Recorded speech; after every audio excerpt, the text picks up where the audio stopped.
Olá, gente, aqui é o Zé. Vamos dar então início à aula de conceitos da semana 2 de Física 3 da Univesp.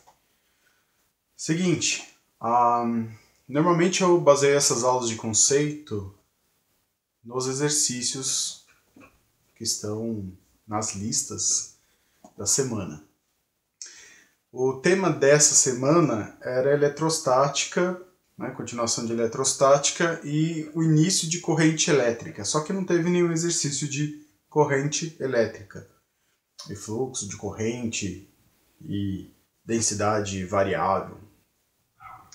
Então eu não vou tocar nesse assunto por enquanto, não tem exercícios, então não tem exatamente onde a gente trabalhar.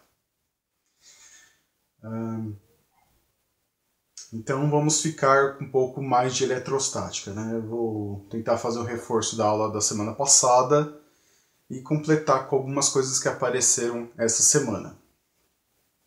Como vocês podem ter visto, muitos de vocês devem ter visto, é um assunto bastante complicado que envolve conhecimentos não só de Física 1 e Física 2, a parte de vetores e movimento harmônico simples, mas também envolve conteúdo de outras matérias, como, por exemplo, cálculo 2. E agora vocês vão ter cálculo 3 e não posso dizer que é completamente desconectado de física.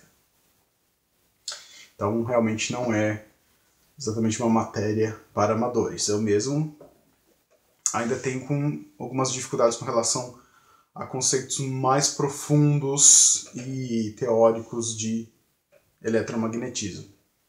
Mas a gente vai andando e aprendendo. Eu não sei dizer quantas pessoas assistiram, não acompanhei, né? Quantas pessoas assistiram às aulas, tanto de conceitos quanto de resolução da primeira semana. E eu espero que tenha sido um número muito baixo, porque não teve, tanto na primeira semana quanto na segunda, exercícios para avaliação. Então eu já espero que a adesão tenha sido muito baixa e aconteça a mesma coisa com essa semana. Aí depois o pessoal vai tentar correr atrás do prejuízo e vai se estrepar, porque não vai dar para resolver os exercícios das próximas semanas sem esta base. Bom, então vamos fazer uma recapitulação do que a gente viu da aula passada. Tudo começa na estrutura básica de um átomo. O átomo é constituído por um núcleo denso, formado por prótons e nêutrons.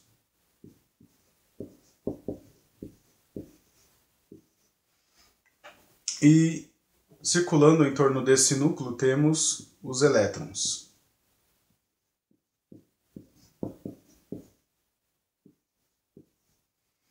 Por convenção, a gente diz que a carga do elétron ela é negativa, por isso que é esse E com índice menos, e o próton tem carga elétrica positiva. Esta é uma convenção. Porque a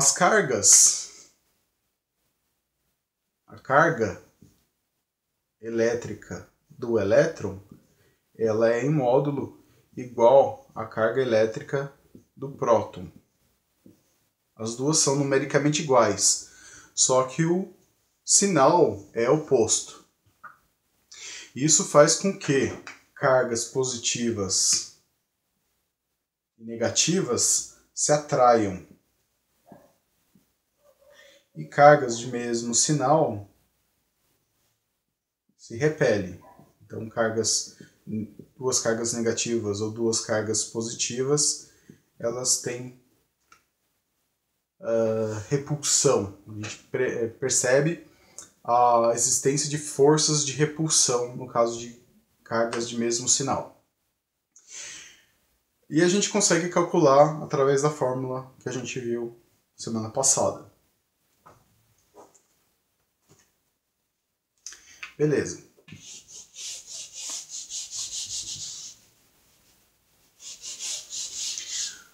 Nos primeiros casos que a gente estudou, nos casos mais simples normalmente, essas cargas elas se acumulam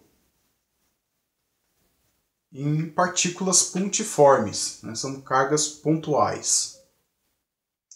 Isso quer dizer simplesmente que o formato delas não faz muita diferença. Todas as cargas estão acumuladas num único ponto que representa um ponto material.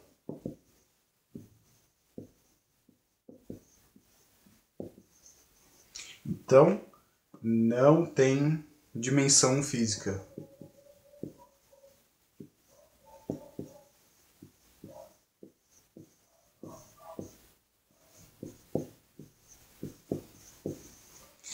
Isso quer dizer simplesmente que a partícula não tem tamanho.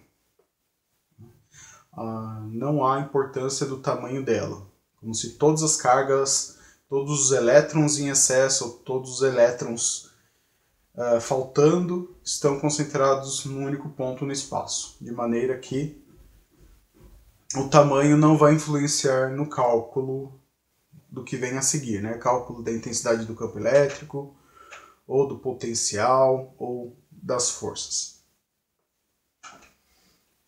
Então, lembrando que, no caso de cargas negativas, quer dizer excesso de elétron.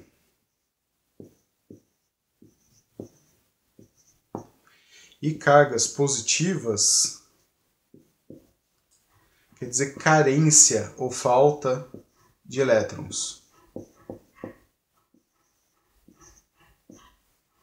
Então nunca vai ter o caso de prótons a mais ou prótons a menos para esses cálculos de campo elétrico, potencial elétrico. Isso quer dizer que não pode ter faltas ou excesso de prótons? Não, isso não quer dizer isso, mas a questão é que a gente vai estar entrando num outro campo da física, né? Vai mexer com radiação, tempo de vida de material radioativo, etc. Não, mas aqui esqueça, a gente não vai mexer com o núcleo, principalmente porque as energias que a gente está lidando aqui são muito baixas.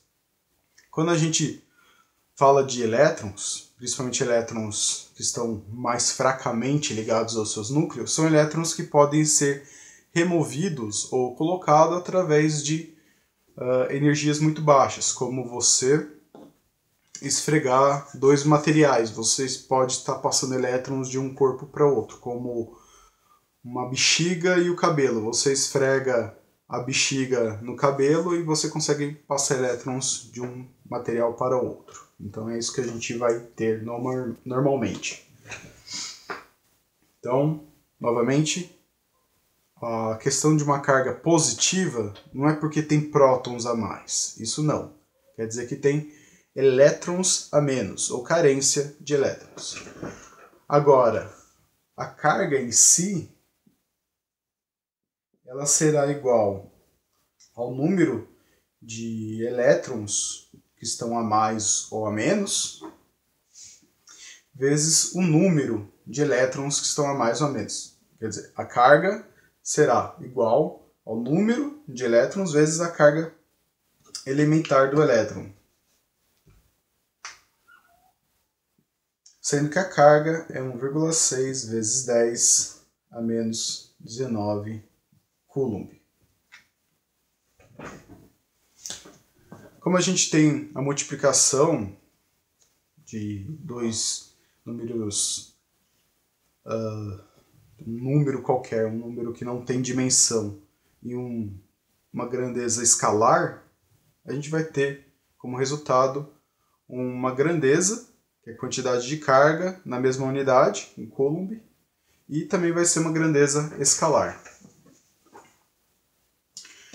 Bom, a novidade essa semana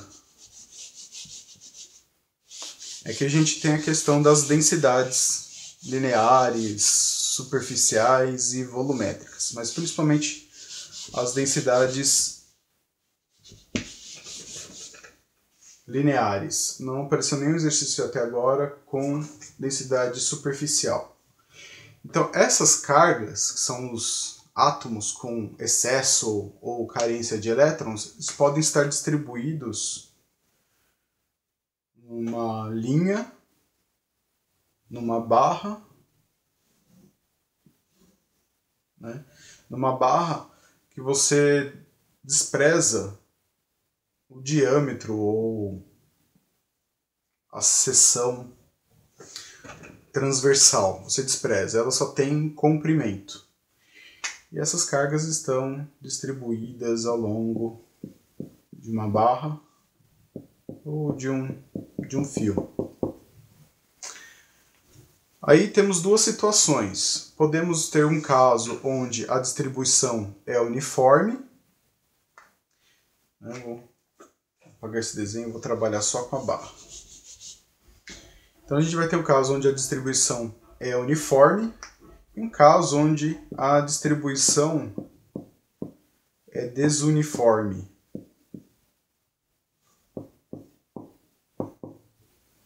Tudo bem? Então quer dizer que eu vou ter um acúmulo maior de um lado, né, do material do que do outro. Isso faz com que a variação da densidade em relação ao comprimento seja diferente de zero. Agora, se vai ser maior ou menor do que zero, vai depender do sentido, né? Se você está contando daqui para cá ou daqui para cá, né? Qual é o seu ponto de zero. No caso, se a gente considerar o ponto zero aqui, essa extremidade, a gente percebe que a quantidade de cargas está diminuindo conforme a gente avança no eixo X. O eixo X avança para cá. Isso quer dizer que a variação de cargas, ou da densidade de cargas em relação ao eixo X, ela vai diminuir, vai ser menor do que zero. Tudo bem? Vou deixar a questão da densidade superficial e volumétrica para algum outro dia, para a gente não complicar muito essa aula.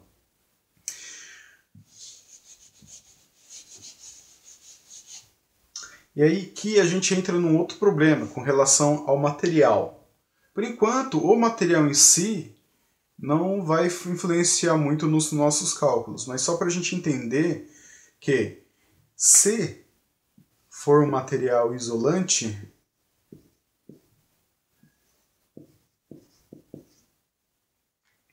a distribuição de cargas pode ficar assim por bastante tempo, assim, horas, talvez até dias, né, dependendo das condições ambientais. Mas, muitas vezes a gente tem a situação de materiais condutores, então, novamente vou ter minha barra, e uma distribuição uniforme. Se for um material condutor,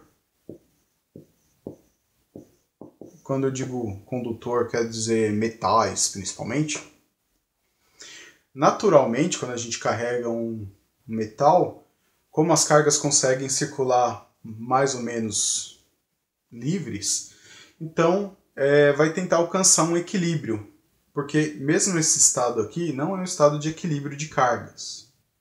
Idealmente falando, o material ele não estaria carregado eletricamente. Precisa forçar esse tipo de situação. Só que ainda no caso de materiais isolantes, por conta da dificuldade das cargas se moverem no material, é capaz que essa configuração ainda fique um bom tempo. No caso do condutor, não. Essas cargas elas vão se distribuir de maneira a conseguir se manter num estado mais uniforme ou homogêneo. Vai tentar chegar num nível de menor energia livre. Mas isso é um conceito um pouco mais complexo. Bom, ainda no caso dos condutores, é possível sim a gente ter uma configuração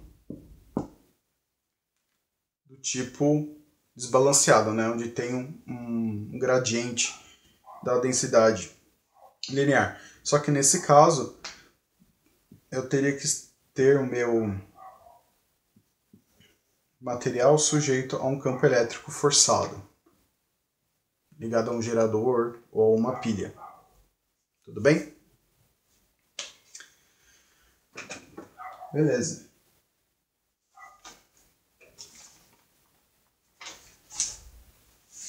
Então, novamente, caso meu material condutor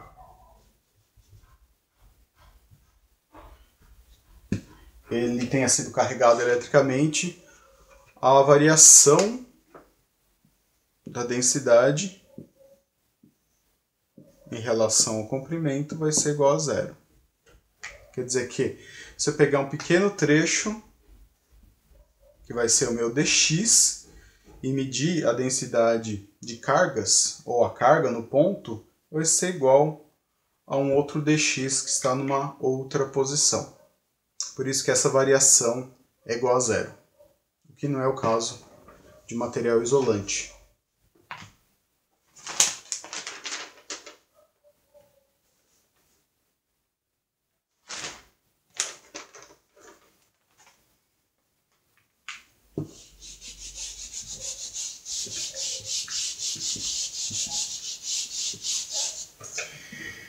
Pois bem, a gente tinha visto duas fórmulas semana passada. A primeira, ela mede a intensidade do campo elétrico num determinado ponto distante de uma carga carregada. Então, a gente vai calcular a intensidade do campo elétrico 1 sobre 4π ε0 vezes módulo de Q sobre distância ao quadrado. Então, nesse caso, eu estaria medindo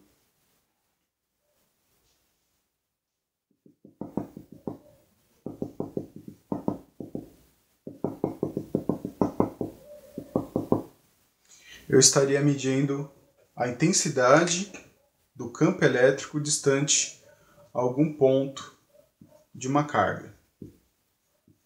Lembrando que o campo elétrico é uma unidade vetorial.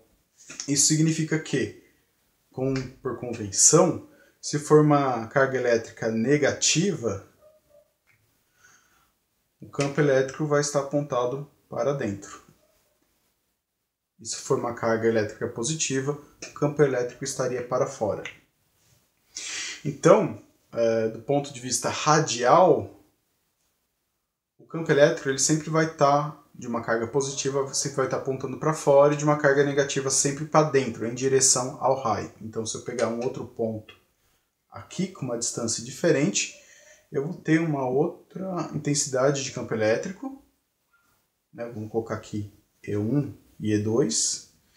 Percebam que a distância é maior, então a intensidade do campo elétrico no ponto 1 vai ser maior, porque está mais próximo do que a intensidade do campo elétrico no ponto 2. E a direção deste campo elétrico também vai estar apontando para o centro. Então percebam que esse é o motivo que a gente coloca módulo de Q na fórmula, para a gente não considerar exatamente a carga do sinal, ou levar em consideração que o sinal desse campo elétrico tem alguma coisa a ver com a direção. Porque aqui a gente está tratando de uma mesma carga, só que o vetor campo elétrico nesse ponto está apontando aqui, então ele tem uma direção, tem um ângulo, tem as componentes, e o campo elétrico aqui, referente à mesma carga, só que a uma distância diferente, já tem uma outra direção, uma outra intensidade.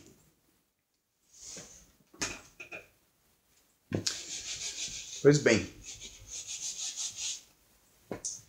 partindo dessa fórmula, a gente também consegue calcular a força eletrostática que surge entre duas cargas carregadas. Entre duas cargas carregadas é boa, né? Entre dois pontos carregados, duas partículas carregadas. A gente faz módulo de Q1 vezes módulo de Q2, dividido por distância ao quadrado. Então, neste caso, eu considero duas cargas com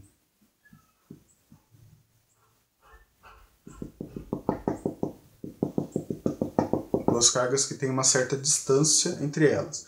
Agora, qual é a carga de cada uma e qual é o sinal de cada um? A gente vai ter que fazer considerações sobre. Por exemplo, na fórmula da força eletrostática não vai entrar a questão do sinal.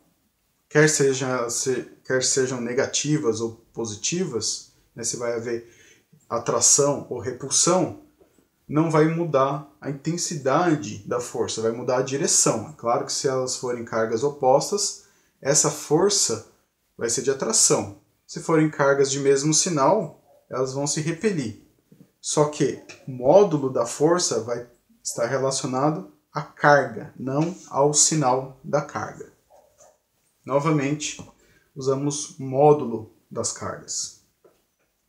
Agora, com relação à direção e sentido dessas forças, a gente vai ter que fazer considerações após calcular. A gente vai ter que fazer muitas vezes decomposição desses vetores de modo a encontrar a direção dele.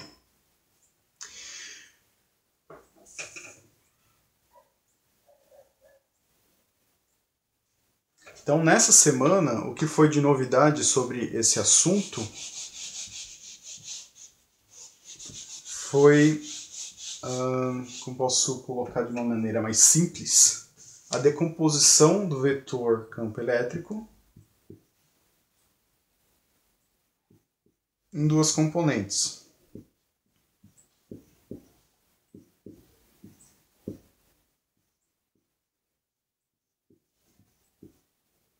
Então, obviamente, a gente adota um referencial, né, que vai estar de acordo com a situação, e a gente decompõe nos dois eixos. Então, temos os versores ou vetores unitários aqui, y e j, né, com a componente x e y. Então, consequentemente, teremos algo desse tipo. Vou ter o campo elétrico vezes o cosseno de um ângulo θ na direção I, mais o campo elétrico resultante vezes o seno de θ na direção J. Lembrando que se é seno ou se é cosseno vai depender da situação, mas principalmente do ângulo θ que a gente está tomando por referência. Tudo bem? Então tenham muito cuidado. Mas se um for cosseno, obviamente o outro vai ser seno.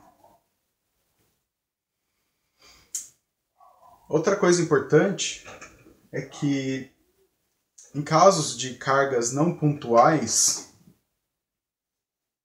então vamos desenhar a minha barrinha de novo, com uma distribuição uniforme de cargas. Se eu tenho uma barra carregada, não é mais a situação de uma carga pontual, como a que a gente fazia normalmente. Tinha uma carguinha e a gente pegava um ponto no espaço e calculava o vetor campo elétrico nele. Então era uma situação bem mais simples. O que a gente tem agora é a situação de uma barra, por exemplo, uma barra carregada, e vamos medir o vetor campo elétrico num ponto distante. Então percebam que cada ponto infinitesimal dessa barra está a uma distância do ponto que a gente está querendo estudar. Então essa carga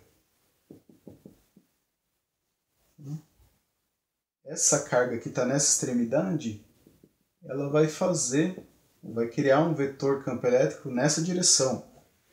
Essa extremidade vai criar um campo elétrico nessa direção. E aí, entre este ponto e este ponto, eu vou ter infinitos pontos carregados que vão produzir vetores de campo elétrico neste leque de direções. Eu vou ter duas extremidades, dois pontos limites, mas vou ter um leque entre esses pontos, criando campos elétricos em todas as direções. É claro, porque são vetores, eles vão se cancelar uma vez que eles têm componente na mesma direção, só que em sentidos contrários. Então, esse vetor cancela com esse cancela com esse, e assim por diante, e acaba que somente um pequeno trecho que está logo abaixo desse ponto vai realmente criar um campo elétrico resultante. Então é normalmente isso que a gente faz. Considera que o campo resultante vai ser igual à integral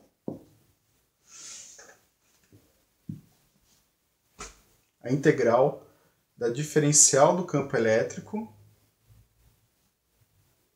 vezes o cosseno de θ em direção I mais a integral da diferencial do campo elétrico na outra direção, na direção J.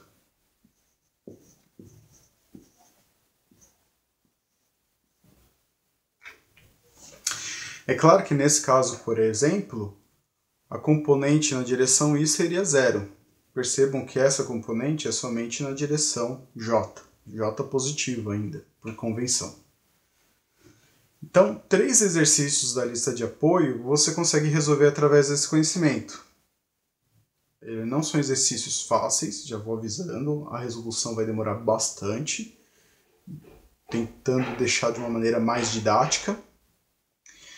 Mas são exercícios complicados, tanto que pelo menos 2 das minhas respostas não bateram com o exercício. Eu tenho motivos para acreditar que o gabarito está errado, mas a gente sempre acaba tendo dúvidas com relação a esses exercícios porque são exercícios complexos.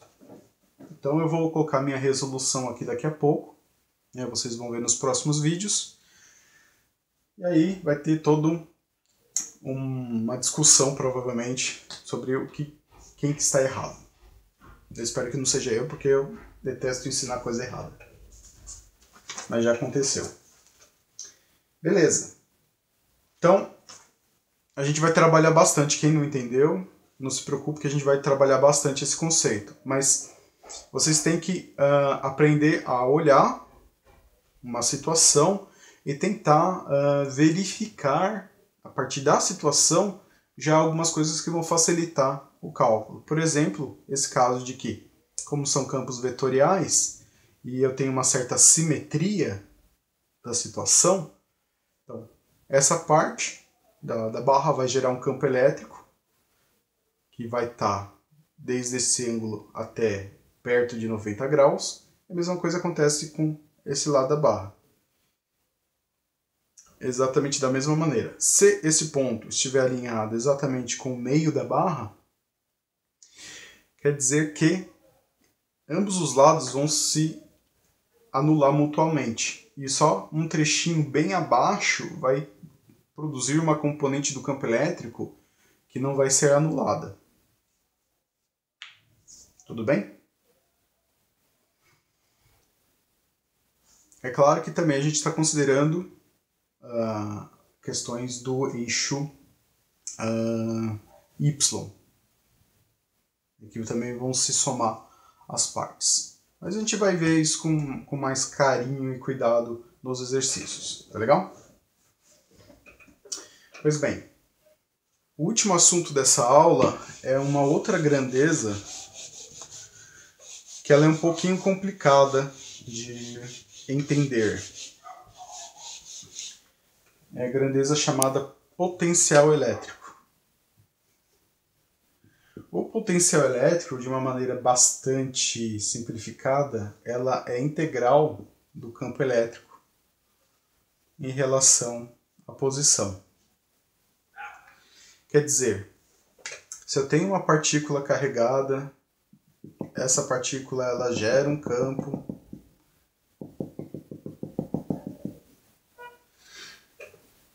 Então, se eu pegar um determinado ponto distante dessa partícula carregada, vou colocar aqui um sinal menos que, quer dizer que esse ponto vai ter um potencial e vai ter um campo elétrico existente.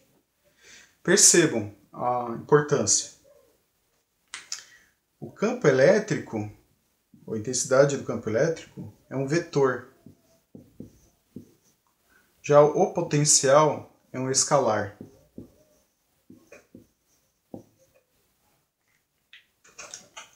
O professor Gil, nas aulas da Univesp, ele não diferencia, ou não consegue diferenciar exatamente com relação às naturezas dessas duas grandezas relacionadas ao campo elétrico.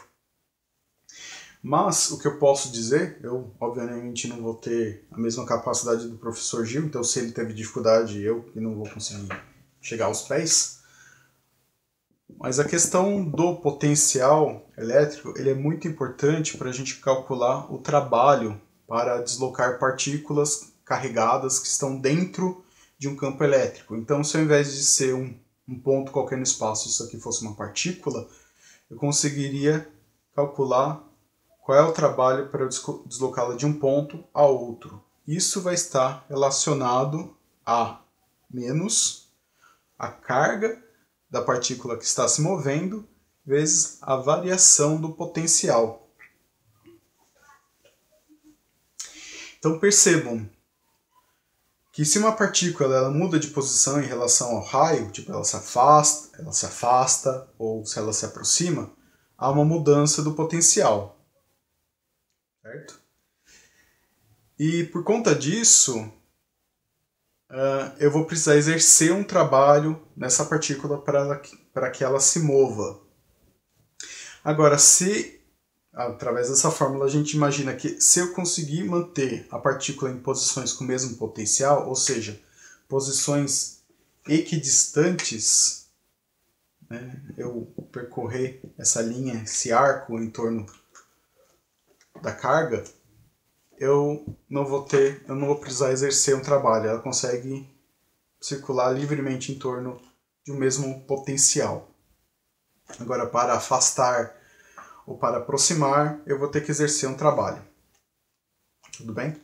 Ou um trabalho será realizado, mesmo que seja pelo próprio campo.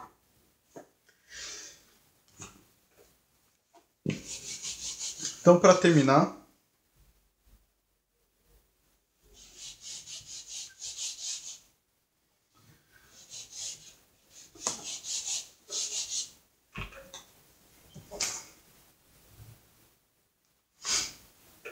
é só colocar uma outra relação desse potencial, que vai ser também importante. Ele está relacionado ao trabalho, assim como ele está relacionado à energia potencial. Tá o quê? A energia potencial, se vocês se lembram da energia potencial, energia cinética.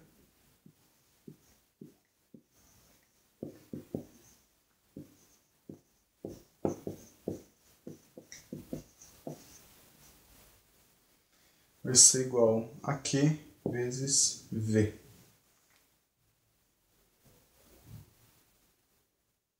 Tudo bem? Assim, e por fim, o potencial elétrico ele é dado em volts. E vai ser até uma introdução ao que vem a seguir. Corrente elétrica, a gente mede tensão em volts e está relacionado a esse potencial elétrico. Tá legal, gente? Então, eu sei que pode ter ficado muito no ar isso, mas vai ser extremamente importante para resolver os exercícios. Então, espero que vocês tenham entendido até agora, pelo menos tenham entendido meio que a linha de raciocínio adotada até agora. Eu espero ser um pouco mais claro nos exercícios. Já vou avisando que são exercícios complexos. Tão complexos que eu também tive que acompanhar a resolução do gabarito para entender o que o exercício queria.